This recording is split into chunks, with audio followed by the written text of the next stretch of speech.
Our values act on our emotions. Our emotions act on our behaviors. Our behaviors act on our bodies, and our bodies act on our habitats. However, it also works the other way around. Our habitats act on our bodies. Our bodies act upon our behaviors. Our behaviors act upon our emotions, and our emotions act upon our values.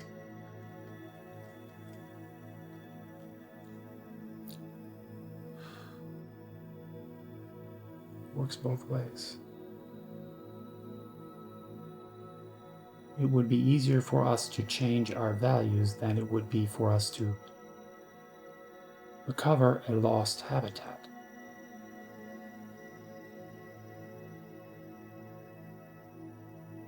But how could we lose our habitat? Right? In many ways, right? Some of them are completely out of our control and don't have anything to do with whether or not we're optimistic or not. For example, it appears, and this is just appearances of things, we don't know that this is the case because we still don't really know what this is. Whether it's a simulation or whether it's actually what it appears to be. The reality is, it appears in 5 billion years or so,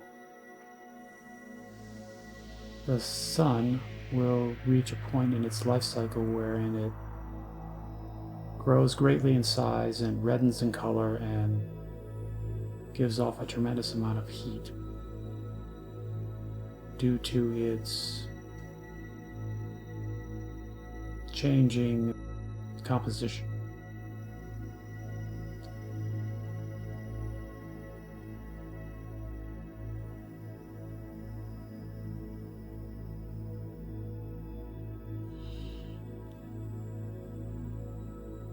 It'll become what's called a red giant phase star.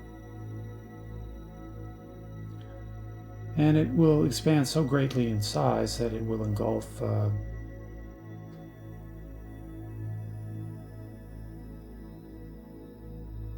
couple of the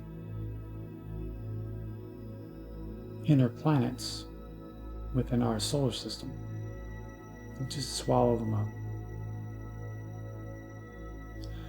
So life on planet Earth, it appears, unless we can find a way in the future, we've got a long time, 5 billion years. We've got a long time to come up with some way of mitigating this potential life-ending disaster for life on planet Earth. Who knows how it could be done. I don't want to speculate on that. If there's some way of protecting life on planet Earth. But life is in part a chemical reaction, and chemical reactions take their course, and afterwards you end up with whatever you end up with at the end of the chemical reaction, and there's no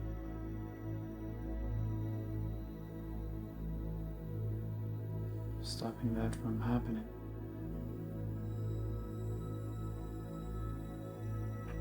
I believe it will happen wherever it's possible to happen within our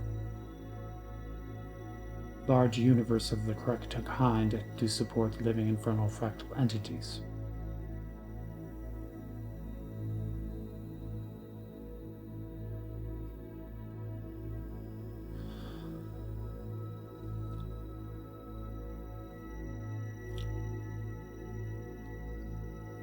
Pessimism has the potential to destroy life prematurely.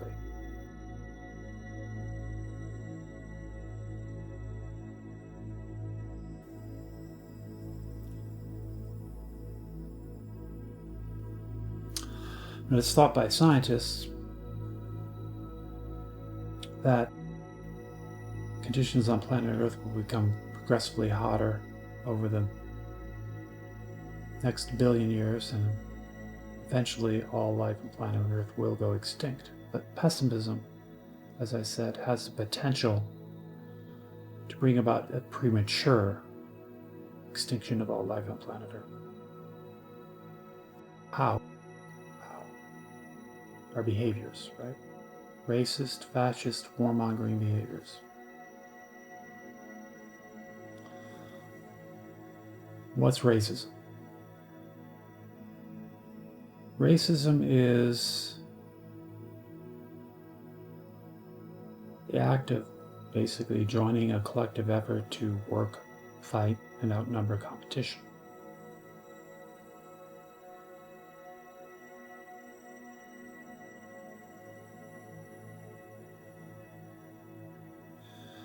And of course, the spiritual slavery I was describing to you earlier has a fascist quality to it. And here's the thing, there's a conflict here. On the one hand, the few paranoid, oppressive, violent people count their slaves as part of their wealth. Right? And of course, therefore, they want their slaves to do what?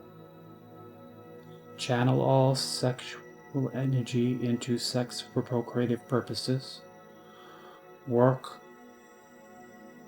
all of the hours of the day from dawn to dusk, be fruitful and multiply, fight against anybody who's not doing the same thing, and fight against anybody who's not believing the same way. Put all that together, what you have is a description of racist, fascist, warmongering behavior. So how could this destroy the world? Again, we're on a crusted magma globe of limited dimensions. We're in a body-consuming biosphere of limited dimensions. There's only so much arable land, there's only so much drinkable water. There's only so much breathable air. There's only so much usable sunshine.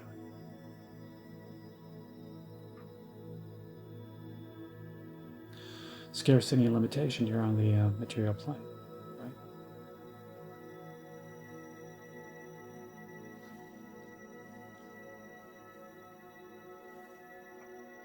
Temptation is to believe that there is also scarcity and limitation in the spiritual realm.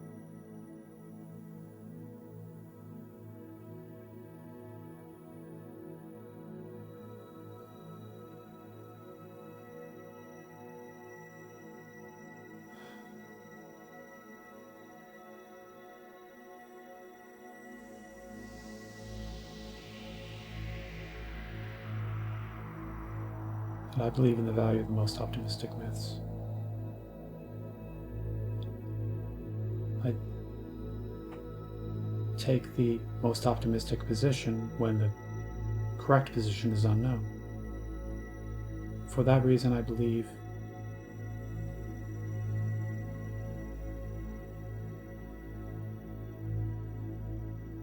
these pessimistic myths suggest truths about our set of living arrangements. The truths were true when the myths were made, the truths were true when the words were written down in the set of sacred scrolls.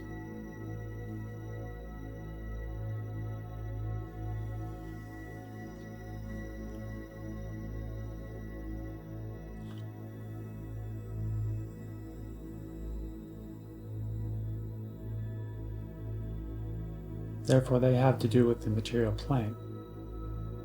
And they have nothing to do with the spiritual realm outside of their entertainment value. Their entertainment, their entertaining. The way that truths about our set of living arrangements are projected into their mythologies is, in a way, poetic and beautiful. At the same time,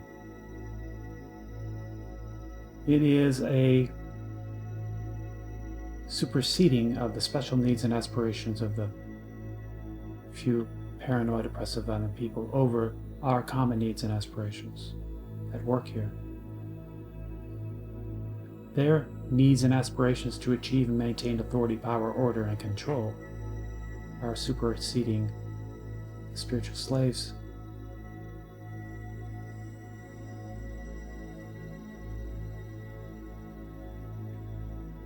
Need an aspiration to achieve and maintain happiness, good health, and prosperity.